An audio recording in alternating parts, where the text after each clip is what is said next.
Coming up on today's edition of the Locked On Raiders podcast, I'm back. Vacation time is over, and I'm ready to roll. But how do I feel about this upcoming season? How do I feel about this year's team? That and a whole lot more coming up on Wednesday's edition of the Locked On Raiders podcast for June 28th, 2023. Just win. Just win. Just win. Just win. The autumn wind is a raider, pillaging just for fun. He'll knock you round and upside down and laugh when he's conquered and won. And won. And won. And won. And won. And welcome in, Raider Nation, to another edition of the Locked On Raiders podcast. Thank you so much for making the show your first listen of the day. Make sure you subscribe or follow for free on YouTube or wherever you get your podcasts to get the latest edition of the show as soon as it becomes available. And, of course, if you're checking us out on YouTube, that's because of my man Ari. Does a great job each and every day, even when I'm on vacation. Does a great job making sure we're up on YouTube. At Ari Produces on Twitter. You can hit him up. You can hit me up on Twitter as well, at your boy Q254. I wasn't real busy on Twitter over the time of my vacation, especially when it's just interaction or just questions about the team or whatever. My tweets that I put out over the week I was on vacation were really scenes from Hawaii. Scenes from Hawaii with the family, and that was just about it. So sorry if I didn't respond to any tweets over the week having to do with the Raiders. I just really was trying to disconnect for a little bit of time. My only vacation all year long, so I thought that was only right that I did that. But normally, at your boy Q254, you can get me, and I'll get right back to you as soon as possible. Do appreciate that. And, of course, we have the Locked On Raider podcast voicemail line, 707-654-4693. And matter of fact, coming up in segment number 3 today, one good text. One really good text from my guy, Slickback Raider. Sent a text message. He's like, I know Q's back from vacation. I'm not even going to give him time to sit down and breathe. I'm going to hit him with a haymaker, and he's going to have to answer. So we got one good text that I know is going to take me pretty much the whole segment to break down. So we'll do that in segment number 3. Segment number 2, whenever people ask me, Q, how do you feel about the Raiders this upcoming year? Q, how are the Raiders going to do this year? Q, what's up with those Raiders? I never have a good answer. Why? Well, I'll tell you about that coming up in segment number 2. Here in segment number 1, I like to do news and notes. Don't really have any news and notes. As I mentioned, I've been disconnected for a week when it comes to silver and black. I know there's no movement on the Josh Jacobs contract front, so there's that. There's reports that maybe he can hold out until week 1 of the regular season, then report. Look, it is what it is at this point, right? I mean, something's going to happen one way or the other with Josh Jacobs' contract, and then we'll all know, right, sooner rather than later. Also, I know that Davante Adams, his case with the Kansas City cameraman that happened week 5 when he shoved him down after the Raiders lost to the Chiefs, I know that was thrown out. That happened over the week while I was gone as well, something that I don't think anyone is surprised by. So that cameraman was suing Davante. He was suing the Chiefs. He was suing the stadium. He was suing the Raiders. I mean, I don't know how many lawsuits he still has out there, but I know the one against Davante Adams, that one is shut down. So the real only piece of news that I have that I can provide today is training camp. Training camp starts July 25th. That's when the veterans will check in, and their first practice will be on the 26th. And that's really all I got, right? And so there should be availability either on the 25th or the 26th. One of those first 2 days will be when we get some media availability, but we won't get anything until then, so about a month from now. And again, we'll talk about this year's team and my expectations of this year's team coming up in segment number 1 here, or segment number 2, here in segment number 1. Like I said, I like to do news and notes, but I really don't have too many news and notes. And so a lot of people always ask me, especially in the off season and when it's a little bit of downtime, like, Q, I don't know your story. Tell me your story. How did you become, your boy Q on the Locked On Raiders podcast? How did you become Q on Raider Nation Radio 920 Unnecessary Roughness? How are you Q on ESPN National? How did this whole thing come about? So I just want to take a few minutes here. There's some that know this story already, like Raider Al in Georgia, and my man John Train in the ATL, and PE in North Carolina, and Rob and Anna, and Selena and the OC, and there's a bunch more that were rocking with me since day one of the Locked On Raiders podcast. So they kind of know my story already and kind of followed my journey. But there's a lot of people that have just started listening to the podcast in the past couple of months, and so they don't even know who the hell I am or where the hell I came from. So I just want to kind of give you a quick background. I started thinking about this on my flight back from Hawaii on vacation with the family, thinking, wow, right, like I'm actually able to go on vacation. Being in radio, I've never really been able to go on vacation because you don't go on vacation in radio. You go on vacation in radio, someone's normally going to take your job, or at least, push to take your job. So I've normally really, unless I have somewhere real fancy to go, I don't go. Last year, me and the wife, we went to Hawaii on our 10-year anniversary, And that was it. And this year we were able to take the kids. And so I thought that was great, especially to see the look on their face and see them having a good time.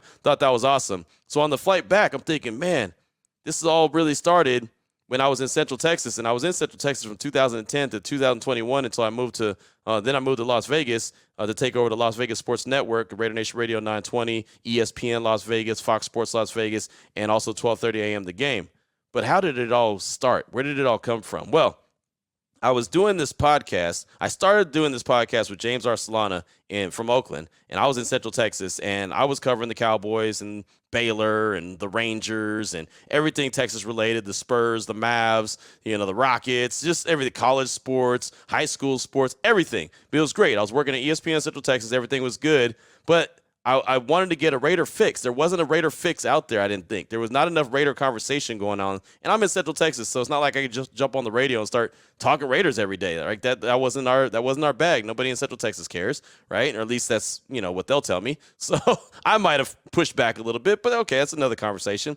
Either way you look at it. So me and James start doing this podcast, and I had never met James. He had reached out on Twitter, just sending a message, not to me, but just out there, just tweeted out, hey, I'm thinking about doing this podcast talking about the Raiders. Anyone interested? So I was like, yeah, why not, right? We'll have some fun with it. And this was back in 2016. Well, we all know how that season went, right? It was magical. So a lot of people started following the Black Hole Banter, including David Locke. David Locke listened to the podcast and reached out to me and sent me a direct message on Twitter and was like, hey, I'm interested in you doing the Locked On Raider podcast show. Would you be interested? And I knew that was a show that Bill Williamson was doing because I had him on my radio show talking about the Raiders. I was like, man, I got Bill Williamson from Locked On Raiders on my show. Like, I felt pretty good about myself that I landed that interview, right? And all of a sudden now I get the opportunity to do the show. And so I thought, well, I'll give it a shot. I don't know if I'll be good at it or not, but I'll give it a shot. Why not? I had some other goals that I had in life where I wanted to make sure I had my own show instead of being a co-host. So I was like, you know what? This can help me sharpen my skills on being a host of a show instead of just a co-host. So I said, yeah, sure, I'll give it a shot. I was hoping for about 3,000 downloads a month, right? I was hoping, okay, there'll be some kind of traction or whatever. Man, that thing blew up so quickly, and that's because of Raider Nation. It's not because of me. It's because Raider Nation is so passionate and so starving and hungry for Raider information and news, and that's a beautiful thing about it, man. I mean, Raider Nation, I always say, is so sharp, right? Like, so many people could do a podcast. And look, there are so many podcasts out there right now, and a lot of people think, well, aren't in that too much competition for you? No, that's fine. There's avenues for everybody. I don't hate on anyone putting out a show, and no one should, because like I said, there's so many avenues. You could like me, or you could like someone else. You can like the way I deliver it, or you could like the way someone else delivers it. I like to be not as pure Raider fan as I am a Raider fan, but I don't want to just come from a Raider fan point of view where it's like everything is rainbow and puppy dogs and all that, and the Raiders could do no wrong. No, they do wrong, right? And they've disappointed their fan base, including myself, plenty of times. So I like to go down the middle as much as possible. I try every once in a while, get outside the lines a little bit, but I like to try to go right down the middle, and I like you to judge for yourself. I just want to deliver the information. I think that's what I should do. That's my job. So that's how I try to do it. So I'm doing the podcast, and I've been doing it since Jack Del Rio fired himself. And when I say he fired himself is when he went up to the podium and announced that he wasn't returning. That's what I mean by that. Obviously, Mark Davis fired him, but they had already, he'd already basically said that John Gruden was going to return, or he'd already came to agreement with John Gruden on return, and that's why Jack Del Rio didn't return. But that was the summer that I took over the podcast, and I believe I took over in September or late August, whatever the case may be. And so it's been going since then. Right. And it's been amazing. It's been awesome. And it's like I said, it's been because of Raider Nation. But, then I started doing little guest hits from different radio stations would call me and say, hey, Q, we want you to talk about the Raiders. Is that cool? And remember, I'm a guy in Central Texas talking about the Raiders on radio stations across the country. I'm like, yeah, cool. That's awesome. But that's all coming from the podcast. It's all coming from the podcast. It's not coming from the radio station. It's all because I got this podcast and it's blowing up. So then Scott Gulbranson puts me on Silver and Black Today, and he was on the CBS sports station here in Vegas, asked me to co-host one day because one of his guys was out. Okay, I'll do it. I want to get my voice in Vegas anyway. I want to come to Vegas. So, yeah, it's a good idea. It's a good way to, be heard. Maybe someone will hear me and be like, hey, who's that guy? Let's hire that guy. So I did a show with him. He said, hey, man, I like you. You want to come back and do another show? I did another show. Anyway, long story short, he ends up on Raider Nation Radio 920, and I end up being his co-host. But because of my job obligations in Central Texas and my show time had changed, I wasn't able to do it anymore, so I had to leave. Well, a little bit after I leave, Scott leaves. And then a little bit after Scott leaves, the program director, Kyle Englehart, he leaves as well. He calls me, and we have been talking. You know, he wanted to hire me and everything. At least that's what he told me. But then he leaves. So now I'm like, man, now what? Now what am I going to do, right? I just had another relationship that just basically ended that was going to help me get my foot in the door in Las Vegas. So I decided, well, the hell, why not? Guaranteed to miss a shot you don't take. So I'm going to apply for the program director job. And, well, I got the job. So now I'm the program director of ESPN Las Vegas, which was actually the goal to get to was ESPN Las Vegas. It wasn't even get to Raider Nation Radio. It was just to get to ESPN Las Vegas. But it just so happens that I'm over all four of them, and my show is on Raider Nation Radio 920, which is great, right? But it was funny because the goal was ESPN Las Vegas, ESPN Las Vegas, ESPN Las Vegas. That was the number one goal. So now I'm in charge of all of them, and my show's on Raider Nation Radio, which is great. But yeah, so now I'm in charge of ESPN Las Vegas, Raider Nation Radio 920, Fox Sports Las Vegas. By the way, the Golden Knights just won the Stanley Cup, and we're the flagship station for them, so that was great for us too. 12:30 a.m. the game, 4 stations, and so that's going great. Then I'm working closely with the Raiders, right, to the point where some people think I work for the Raiders, which I don't. I wish I did, because then I'd make some more money, right? I'd make a nice paycheck if I work for them. I haven't got that far, but I've had opportunities to get my foot in the door and work with them as the flagship station, Raider Nation Radio 920. We work side by side with the Silver and Black. So I've had so many opportunities. It's awesome, right? Even the Raider Roundtable that I did with Eric Allen and JT, and we were there at Raider Content Day. I mean, that was incredible opportunity just to be there and be seen on YouTube and be heard and just have that opportunity to be in the building. And they go to me. I think it's fantastic. Well, in 2021 is when I got here in Vegas, and less than 6 months later, Barrett Sports Media, a website that all media people go to and check out, sports media guys go and check out, and just to get the latest information, job openings, different news, tips, whatever, just it's one of those things that we all in the industry go to. And they reached out and wanted to do an article on me, so I talked to them, and about 2 hours after that article hit the internet, ESPN National decided that they wanted to hire me. But based off that article, they didn't know who I was at all. But they read that article on me. They called me and they asked Jason Fitz, matter of fact. Jason Fitz will tell you. They asked him, hey, do you know Q? He's like, yeah, it's my buddy. He's like, hey, reach out to him, say that we want to talk to him. So he sent me a note. Hey, man, my guy wants to talk to you. Can I pass him along your information? I'm like, hell yeah. So anyway, that was in December of 2021. They ended up offering me a job for 30 shows. They guaranteed me 30 shows. Well, 146 shows and counting later, I'm still doing ESPN national shows. I have a show to do tonight, Freddie and Fitzsimmons from 6 to 10 p.m. Pacific time, and tomorrow night, and Friday night. So by the end of the week, I'll be at 149 shows, but they only guaranteed me 30 shows, and I got 149 done. And it all goes back to the start, which is the Locked On Raiders podcast, which is incredible that a podcast that I never knew if it was going to make me a couple bucks, if it was not going to make me any money, if it was going to be something that I got tired of doing. Like, I had no idea when I took the job. Matter of fact, when I took the job, I didn't even do my first show for like 20 days. And David Locke was like, hey, man, you going to do a show? I was like, yeah, I'm thinking about it. I haven't got around to it, but I'm thinking about it. And then finally, I just did it, and boom, it just went from there. So all these years later, I'm still doing the podcast, Unnecessary Roughness on Raider Nation Radio 920. I'm the program director of all 4 sports stations on the Las Vegas Sports Network. I'm working closely with the Raiders. I'm working on ESPN National. I mean, it's incredible. And again, it goes back to the faithfulness and the loyalty and the fact that, you as Raider Nation listen to me and trust me to deliver the most factual information and not try to lead you in another direction and trust me and appreciate the way that I deliver the show each and every day. So really a tip of cap to you, Raider Nation, for, allowing me to be a part of your life and really help get me where I'm at right now and seeing my career just incredibly blow up. But it all, again, goes back to the Locked On Raiders podcast. So that's all I got for you for segment number 1. So segment number 2, what's the question that's always asked? How do I feel about this upcoming season? Q, how are the Raiders going to do this season?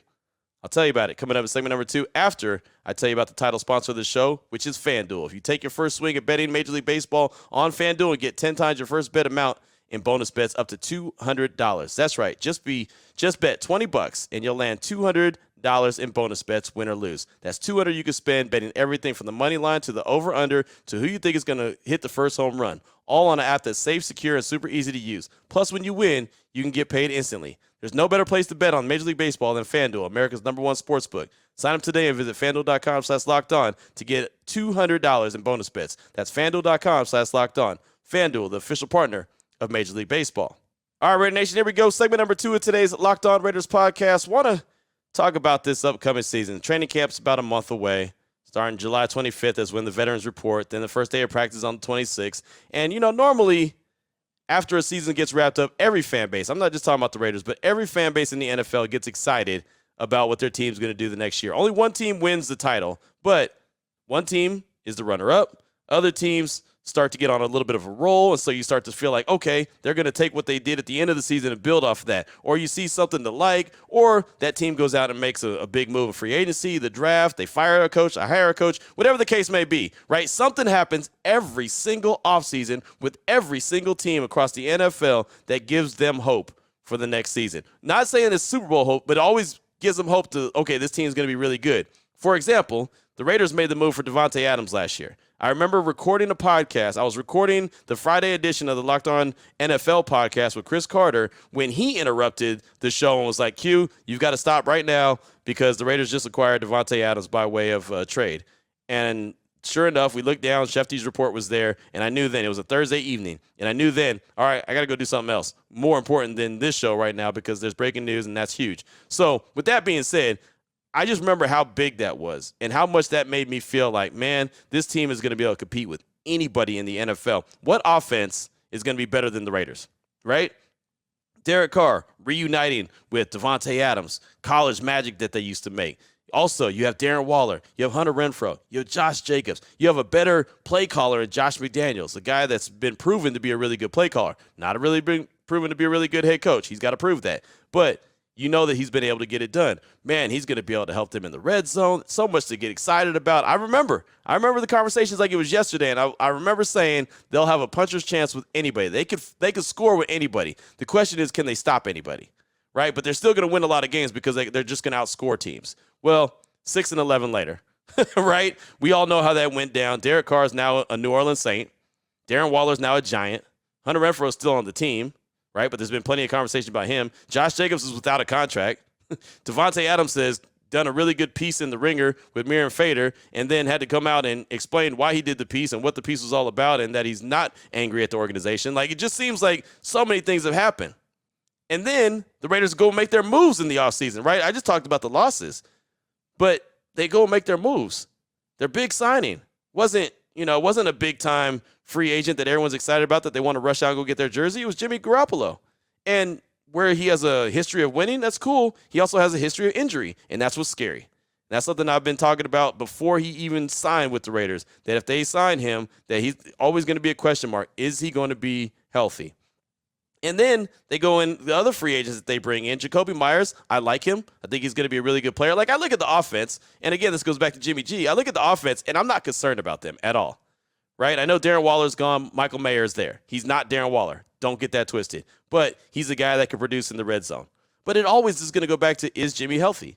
I believe Josh Jacobs in the contract situation will work itself out. Not worried about that. I don't know when it's going to happen, but somehow, some way, I believe Josh Jacobs, number 8, will be toting the rock for the Raiders in 2023. It might only be 1 year, but it'll be a year, right? Davante Adams is going to do Davante Adams things. But it's still, well, what do you think, Hugh? What is the expectations? When the schedule came out, I went through the schedule release, right? I had, 9 or 10 wins multiple times. I did it multiple times. And then I thought, man, that's too high. They only won 6 games in 2022. I got to bring it down some. So then I gave them a couple L's. I was like, all right, well, 7 wins, anywhere from 6 to 10. Okay, that's fair. Or, 6 to 10 wins, that's fair. But that's not a good season. So it's just, to me, it's so many questions about this team where I don't really know how to feel if I'm going to get excited or if I should get excited. Like I told myself I won't get fired up like I did last year. And there was plenty of reason to get fired up. Davante, Chandler Jones, Josh McDaniels, all this. Those were the reasons I got excited about. And I was a big fan of Unique Ngakoue. I hated that he had to go, but I like Chandler Jones a lot. So I'm thinking, okay, Chandler Jones is coming into the fold. Great. Him and Max Crosby are going to be fantastic together, right? Even though I know he's older. Obviously, that didn't work out very well for Chandler Jones. So this offseason, the Raiders go out and make a bunch of moves on the defensive side of the ball, in free agency and in the draft. But the question is, are they going to pan out? Are they going to gel? Like, no one's running out to the store to go buy a Marcus Epps jersey. And that's no disrespect to Marcus Epps, but it's just that's just reality. It's not something that got the fan base fired up. Like, oh, that's going to be that difference maker, right? Like a team goes and trades with the Rams. The Miami Dolphins go trade with the Rams and get Jalen Ramsey, and everyone's like, oh, that's it. That's the missing piece, right? The Raiders didn't do that. They brought in Brandon Faison. They brought in Duke Shelley. They brought in David Long. They brought, you know what I mean? Like guys like that. And again, no disrespect to those guys because I think they're going to be a good player. Robert Spillane. Okay. But it's nothing that's going to get you so fired up. And their draft picks.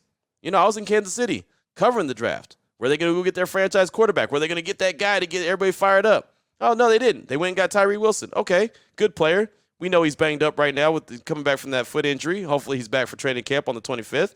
We'll see. But, you know, that's okay. That's a guy to get excited about, right? And then Mayer, the second-round pick out of Notre Dame, the tight end, okay, he's a pick I'm excited about. And then there's question marks. Like, I like all the guys that they brought. I think that, for the most part, all those guys on defense are going to have a nice role. But how quickly can they gel? You know what I mean? So when someone says, and actually I'm going to be doing a podcast a little bit later today, I'll be part of the Pick Six podcast. My guy Billy, who actually used to work at ESPN National, reached out and wants me to be a part of this, and it's really a big deal. Talking about the Raiders' expectations. And it's so funny while I'm thinking about what my answers are going to be, and I'll let you know how that show goes after I do it. But, you know, I know that they're going to want concrete answers on what's the Raiders' record going to be. How many yards is Jimmy G going to throw for? How many yards is Devontae Adams going to get? And it's like, I have no idea. I have no idea how many games Jimmy G is going to play. Vic Tafer asked me after one of our media sessions at the Intermountain Healthcare Performance Center, he's like, so what's the over-under on Jimmy G playing, 17 games? And I was like, dude, I can't call that. I'm not touching any of those bets on Jimmy G and his availability because it's a crapshoot, right? It's just, I feel like there's so many questions. So, as I'm excited because it's a new season of Raider football right around the corner, a month away from training camp, I'm also cautious of this could go really bad or it could go really well, right? Last year I thought it was going to go really well. It didn't. So maybe this year with me not having a good idea or feel like I have a good idea, maybe it'll go great. And then I'll be able to come back and say, man, that was good not to have a good idea because that went great. But I feel like the majority of people, if you ask them and you answer truthfully, if someone asks you, what is your thoughts? What's the Raiders going to do this year? How you feeling about this Raiders team? What do you think? I think the majority are probably stuck in the middle where they're like, I just really don't know. The expectations, I have no idea of what this team is going to do. And that's the wild thing that when it comes to this team, that's where I am with them right now, about a month away from training camp. I have no idea what to expect. Now during training camp, I can give you a better idea of what I'm seeing. But as what we saw in training camp last year in preseason, we saw a team that played pretty flawless ball, right? No penalties, no turnovers, no losses, all that good stuff. Didn't result in wins during the regular season. They went 6-11. So even if I see good stuff in training camp, that doesn't mean it's going to relate to great stuff on the field in 2023. So again, I have no idea what to expect from this team in 2023. What do you think? What are your expectations? How do you feel about this Raiders team? 707-654-4693. One text from Slickback Raider. You'll understand why when I read the text. One text is coming up next in segment number 3 of today's Locked On Raiders podcast. Here we go, Raider Nation. Segment number 3 of today's Locked On Raiders podcast. Normally get into calls and texts, multiples, at 707-654-4693. But I got hit with a text from Slickback Raider as soon as I got back from vacation. Like immediately. He said, all right, Q's rested. Let me go ahead and hit him with a haymaker. Right? Hit him with a haymaker. So this is the text, and you'll understand when I read it why this is the only text, because I think it's going to take me longer than a couple word answer when it comes to this. What's up, Q? Hope you had a good vacation with the fam. But that's all. Okay, that's how he started. What's up, Q? Hope you had a good vacation with the fam. But that's how quickly he knew, okay, this is about to turn real quick, fast, and hurry. But Q, why is it that every time Derek Carr's name is in the media, Raider Nation is so quick to bash on the man? He can't even say his side of the story or how he felt at the moment without people saying how bad he was. I understand being a passionate Raider fan, but I don't understand on why they hate him so much as if he was worse than Jamarcus Russell. That's from Slickback Raider. Thank you so much for that, first of all. And thanks for not even easing me back from vacation. You're just like, you know what? We're going to throw him in the deep end. Hope he learned how to swim in Hawaii. No, throw me a noodle. Someone throw me a noodle. I need one of those. Because, no, I still ain't swimming. And this one is not going to be any better because you're right, Slickback. Thank you for the text. In all seriousness, whenever Derek Carr's name is brought up, it is the most polarizing name in like Raider history, which is wild, right? Because the Raiders have a whole Hall of Fame full of great players, right? There's a Hall of Fame in Canton, Ohio that has tons of Raiders in it, and there should be more. All right, let's not get that twisted. We talked about the Raider Mount Rushmore and how difficult it would be to do a Mount Rushmore because there's so many great players in Raider history. But it's crazy when you say Derek Carr, it's almost like immediately, all right, pick a side. Here we go. It's going down. You're on either side A or side B. Which one's it going to be? It's so wild, and it's to the point, Slickback, and I hate to admit this. I don't even like to talk about Derek Carr. I'll bring him up when it's important, when something like the other day when he said that the Raiders didn't get his best in 2022. And even then, as I gave him all the respect in the world, people still came after me like, you missed the whole point. You didn't even understand what he said. No, I absolutely did. I understand that he had stuff going on off the field and on the field, and he wasn't able to play at his highest level. I totally understood it. Like, I got it, right? So it was really wild, though. But, again, even bringing that up, all of a sudden had some people feeling some kind of way. It's almost like people feel like they have to pick a side, and I don't think that they do. And you don't have to pick a side here on this podcast either. That's the thing about it. You don't have to pick a side. I don't pick a side when it comes to Derek Carr. I think he did some really good things for the Raiders for 9 years. I think he was the No, I don't think. I know he was the quarterback that I watched as the quarterback for the Raiders the longest out of everybody, right? Out of everybody. And I'm 46. So almost anybody who's my age or younger, that's who they've seen for the longest period of time is Derek Carr, right? I mean, just because he played 9 years and they weren't all great. 63, 79, and 0 is his overall record. That's not good. Not to say it's all his fault. It's not, right? I mean, there's a lot of times that the team was not really a very good team around him. I've always compared Derek Carr to Matt Stafford.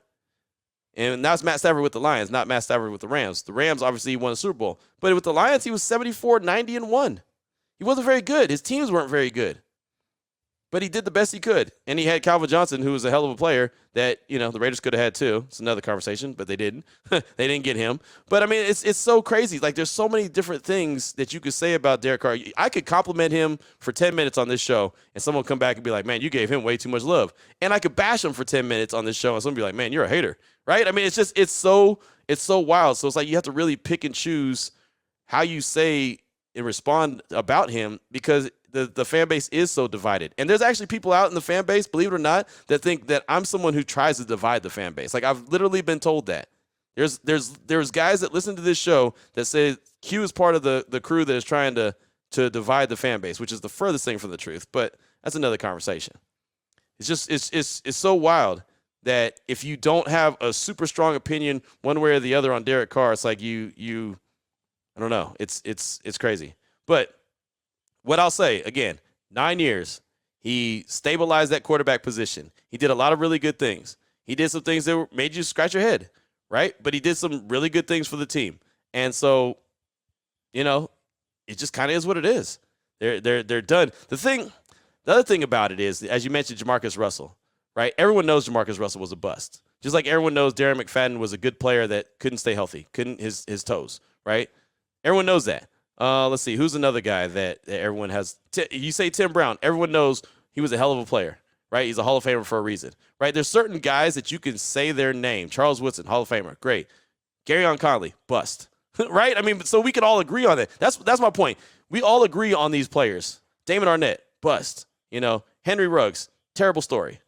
Terrible ending, right? I mean, there's all kinds of Alex Leatherwood, drafted way too high. Terrible guy. That guy's barely hanging on Chicago. He's about to be released. Right, he's going to be out of the league in like a couple seasons after being drafted in the first round, right? But we all can agree on that. But when it comes to Derek Carr, because, like I said, some people, that's the only quarterback they've ever known, and they also look at the team and say the team wasn't very good, the defense wasn't very good, some of the weapons he's had over the years weren't very good. There's so many different things you could say, but yet he stuck with the team for 9 years, and the team stuck with him for 9 years. That's the other thing about it. A lot of people will just see one side of it. Oh, well, he stuck with the team for 9 years. Well, he got paychecks for 9 years. Right. I mean, so they all worked together for 9 years. And then at some point, Josh McDaniels and Dave Ziegler said, okay, the juice isn't worth the squeeze. We're going to move on. And so they did. And so I'm assuming that what you're talking about, and again, I've been disconnected from the Raiders. I've been disconnected from Derek Carr as I was on vacation, is him talking to Anthony Galaviz from the Fresno Bee. Really good dude. Obviously, Derek Carr went to Fresno State, so Anthony and him have a good relationship. And I know that there was a part of whatever they were talking about where Derek said, I was, for lack of a better term, I was very upset. I was mad. You spend 9 years in a place, you have all the records, and you could play at a high level, And for something to get in the way, whether it was whatever reason, money related or whatever, injury related, I would have said I don't even want the money just to play 2 more times in front of our fans. I didn't get that opportunity, so it's definitely lit a fire inside of me to keep going. Of course, he's in New Orleans. And look, I'm sure that he wanted to play 2 more games for the Raiders in front of the home fans. And I'm sure that that's probably what all the fan base wanted to see. They all probably wanted to see Derek Carr get those final 2 games and then be on his way out the door, somewhere else. But on the Raiders' point of view, like, he literally couldn't play and get hurt, or if he did, then they would owe him that money. And they weren't going to take that chance. It wasn't worth it to him. And he could say, it's easy to say that, I would have played without the money, right? But that's not reality. That's not even legal. So that's the other thing about it. You could say that if you want to, but it's not even legal. So there's so many different things that go into this, and Anthony did a really good piece on Derek, and I think Anthony's going to be a guest on my radio show later on this afternoon on Raider Nation Radio 920 on Necessary Roughness. But it's just the fact that nobody can agree on how good he was or how good he wasn't is why he's such a polarizing guy. If there was all agreement, like Marcus Allen, great. Hall of Famer. Bo Jackson, fantastic. I remember when Bo ran over Boz. I mean, like, you know what I mean? Like, for the fan base, we all could agree on the greatness of players. And guys that stunk. We could agree on them too. Oh, man, that guy was terrible. Andrew Walter. Remember, he was supposed to be the next coming. Terrible. Right? He was bad. Marcus Tuiasosopo. Good guy. Not a good player for the Raiders. Just wasn't. Right? I mean, and there's so many on. Randy Moss. Randy Moss is a Hall of Famer, but every Raider fan will tell you how much they can't stand him, including me. Warren Sapp. Same thing. Right? And Warren Sapp actually played decent for the Raiders at times. He just wasn't a very good dude. So, I mean, there's just so many different people that are players that have put on that silver and black uniform that we all agree one way or the other on. Derek's just the one dude who stands in the middle. It's like, no, nobody can agree on how good he was or how good he wasn't. It's just that simple. So now you see why there was only one text that I had on today's show, because that took up a lot of time. Thank you, Slickback Raider, for welcoming me back in, throwing me back into the fire like I never missed a beat. So that's it for today's show. I will be doing that podcast that I mentioned, the Pick Six podcast. I'll be doing that a little bit later on this morning. Of course, I got Freddie and Fitzsimmons tonight on ESPN Radio as well, 6 to 10 p.m., doing that the rest of the week. So I'm going to stay busy. Stay busy, stay busy, stay busy, because if you don't, well, somebody else will, right? Simple as that. So until tomorrow, Raider Nation, take care of yourself, take care of your family, love on your family. Most importantly, as always, just win, baby.